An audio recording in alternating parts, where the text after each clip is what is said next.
이거는 이제 27대 조선 왕 중에 몇 명을 꼽아서 중요한 일들을 쫙 정리해놓은 건데, 마지막에 제한제국의 두 왕은 제외를 하고 25명만 적어놓은 거예요. 다 적은 건 아니고 그냥 1, 2, 3, 4, 뭐 이렇게 조금 한 10명 되시는 분들만 적어놓은 거예요.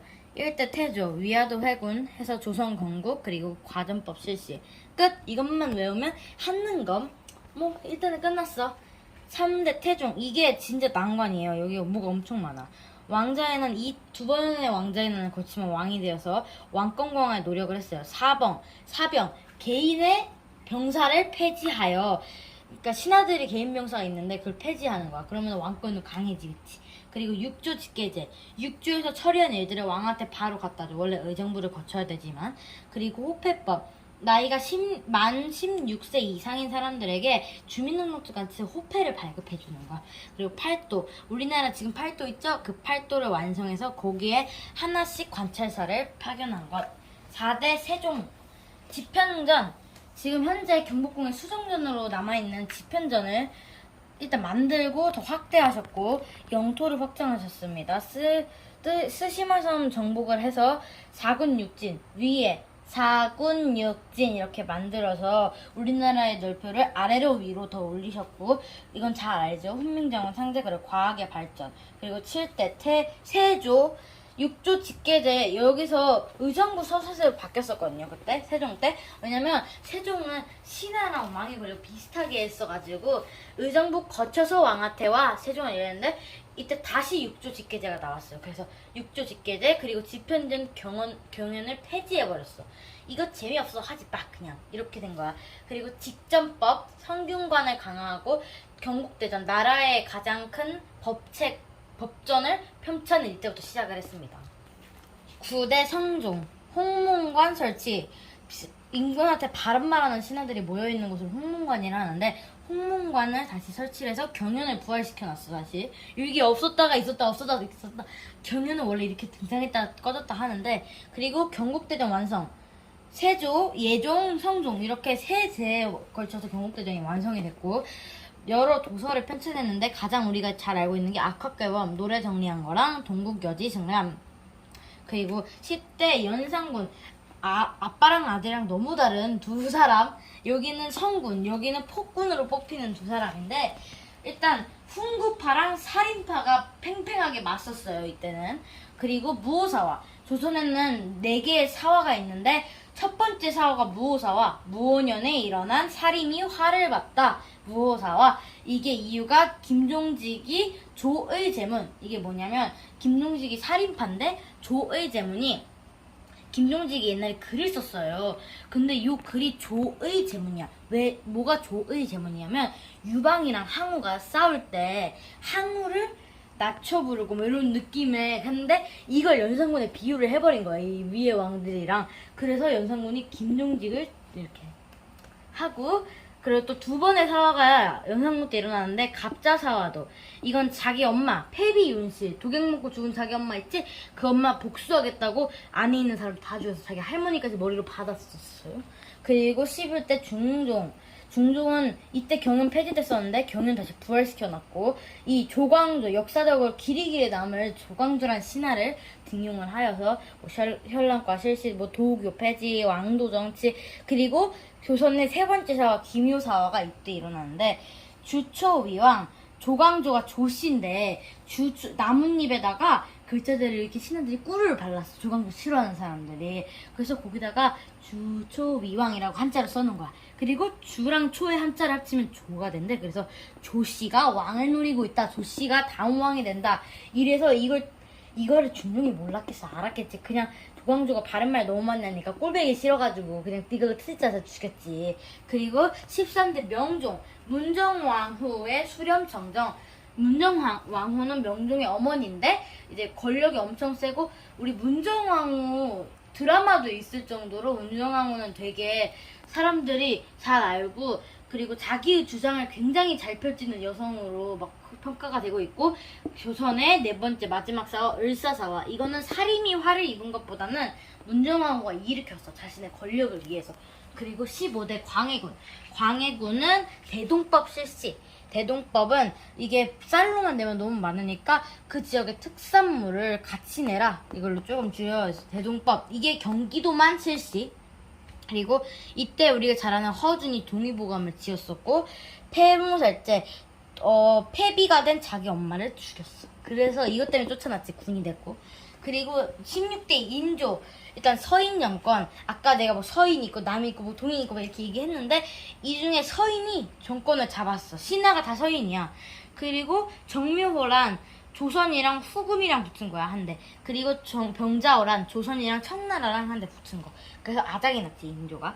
근데 인조가 이래서 삼전도의 굴욕을 겪어야 됐었는데, 그 다음에 17대 효종이 인조의 둘째 아들인데, 이걸 아빠를 복수하겠다. 아빠의 그 굴욕 같은 것들을. 그래서 북벌 정책, 위를 공격하자. 이거를 세웠었는데 실천 못하고 돌아가셨어요. 그리고 19대 숙종. 18대 현종 예속 논쟁. 이게 굉장히 시험에 많이 나오는데, 예속 논쟁이 이게 뭐냐면, 그 현종이 살짝 꼬리표가 있어가지고 죽은 왕비 뭐 이렇게 엄마의 상복을 몇 년 입어야 될까로 서인이랑 남인이 막 싸웠단 말이에요. 쓸데기 없는 걸로 싸우는데 1차에 서인 승, 2차에 남인 승. 그래서 뒤집혔지, 얘는 패가. 그리고 19대 숙종, 계란 후라이의 달인. 요거는 뒤집기의 달인이에요. 여기 서인, 남인, 서인이라 써있죠, 옆에. 서인을 다 신하로 등용했다, 남인을 다 신하로 등용했다, 서인을 다 신하로 등용하니까 엎었다 뒤집었다 엎었다 뒤집었다. 황국 나라가 막 흔들리고 난리가 아니었던 거야. 너무 많이 뒤집기를 하셔가지고. 그래서 경신황국, 기사황국, 갑술황국, 그리고 대동법을 전국적으로 확대하여 상평통보를 사용하게 했어요. 그리고 21대 영조. 여기가 외울 게 가장 많아. 일단 영조는 탕평책을 세워서 탕평비도 세웠고, 일단 쓸데없는 서원들, 지방의 서원들을 싹 다 정리하려고 했어. 그리고 균역법. 원래 남자가 이제 16세 이상이 되면은 군대에 가야 되는데, 이거 대신 그 비단 같은 걸 배틀로 짜가지고 엄마들이 두필 있잖아, 두필을 원래 내야 됐어, 1년에. 근데 이 두 필이 사람들이 너무 부담된다 이러니까 한 필로 줄여준 게 균역법. 그리고 속대전. 아까 경국대전 있었죠? 그거에서 조금 더 진화된 법전이 속대전.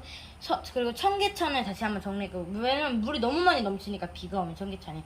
그리고 22대왕 정조. 규장각. 살짝 집현전이랑 비슷한 과. 이건 왕실 도서관이 규장각이고, 장영령, 자신을 지켜줄 수 있는 부대라고 해야 될까요?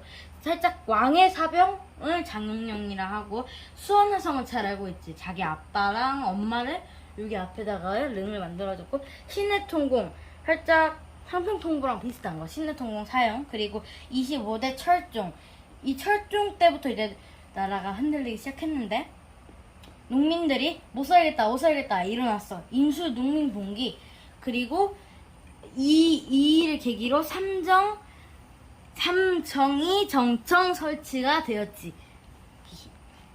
연표입니다. 이 개화기가 이제 가장 어렵고 헷갈리는 부분들이 가장 많은 게 개화기 부분. 일단 1863년 고종이 즉위해서 흥선대원군이 집권을 하여 1866년 병인박해는 프랑스 선교사들을 죽이고 우리나라의 천주교 신자들을 억압했고, 1866년 같은 해에 제너럴 서머너 미국 함선이 여기 와가지고 대포수화 돼가지고 우리나라가 이렇게 한 사건이 벌어졌고, 1866년 병인박해를 꼬투리 잡아서 병인양류 프랑스가 우리나라 강화도에 쳐들어왔고, 1868년 오페르트 도굴 사건. 오페르트가 흥선대원군의 아빠인 남영군의 묘를 파헤치다가 들켜갖고 잡혀간 오페르트 독일인의 도굴 사건이 있었고, 1871년 신미양요. 이 10년 전 일을 갖고 미국이 강화도에 쳐들어가서 강화도가 쑥대밭이 된 사건.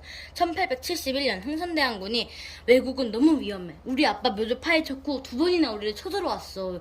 그래서 이 척합이 외국이랑은 수교하면 나라를 팔아먹는 놈이다라고 써놓고 이걸 전국적으로 세웠고, 유뇨 사건. 일본의 유뇨라는 배가 우리나라 앞바다에 나타나서 막 공격한 작은 사건. 그리고 1876년 강화도 조약, 유뇨 사건을 꼬투리 잡아서 조약을 맺었고, 이게 우리나라의 외국과 최초의 조약, 그리고 1882년 조미수 통산조약. 이게 미국과 우리나라가 맺은 건데 이게 서양과 맺은 최초의 조약. 그리고 1882년 이모군란, 99인들이 신식군인들과의 차별을 일으킨 란, 1884년 갑신정변, 1885년 거문도 사건. 이건 좀 생소할 수 있는데 영국인들이 우리나라 거문도 딱 점령해놓고 우리 거 이래가지고 청나라가 쟤네가 너 거 점령했잖아 그것도 몰라?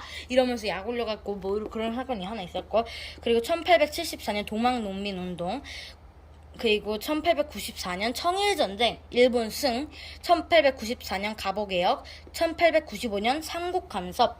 일본이 여기서 이겼잖아, 청나라랑. 청나라한테 돈 내놓고 땅 내놔. 근데 이제 러시아랑 뭐 이런 다른 서양 나라들이 뭐 너 돈도 받았으면서 땅도 받으려고 해서 욕심 많은 애야. 그랬는데 뭘 한 거야. 그래서 이게 일본의 삼국간섭. 이걸 보고 우리나라의 엄마, 국모인 명성황후가 러시아를 불러들였다가 1895년 을미사변, 명성황후가 건축공에서 시해되는 일이 발생하였고, 1895년 을미개혁, 그리고 1896년 아관파천. 고종이 자신의 목숨이 위태로울까봐 아관이라는 게 러시아 공사가 아니라 러시아 공사관으로 옮겼다. 그리고 1896년 독립협회, 서재필이 우리나라 돌아와서 독립협회를 만들었고, 1897년 대한제국 수립, 대한제국이 만들어졌다 반포를 하였고, 1898년 만민공동회, 독립협회에서 만민공동회가 있었고 그 관민공동회도 나중에 만들어지고, 1899년 광무개혁. 이게 굉장히 중요한 개혁. 대한제국을 조금 더 기본을 탄탄하게 다지려고 만든 개혁안들이 여기에 많이 나와요. 연호도 바꾸고 뭐 이런 식으로. 1904년 러일 전쟁, 러시아 일본 전쟁에서 일본 승. 1904년 한일 의정서, 한국이랑 일본이랑 악수악수 하는 거. 그리고 1905년 을사늑약, 우리나라가 늑약, 조선의 황제인 고종이 도장을 찍지 않았는데 강제적으로 만들어진 늑약. 그리고 1905년 을사의병, 1907년 헤이그 특사. 이게 억울합니다. 늑약이 억울해요 라고 고종이 3명에 보냈지만 이걸로 고종이 강제 퇴위를 받고, 같은 해에 한일 신협약, 너랑 나랑 새로운 것도 추가하는 거야. 그리고 1907년 정미의병, 1909년 기후각서. 이제는 협약 뭐 이런 의전서 아니야. 각서. 일본이랑 각서 맺은 거. 기훈현이 맺은 각서. 1909년 안중근이 이토 히로부미를 하여분 여기서 사살을 하고, 1910년에 한일 강제 병합이 완성됐습니다. 구독, 좋아요, 알림 설정, 딸랑딸랑!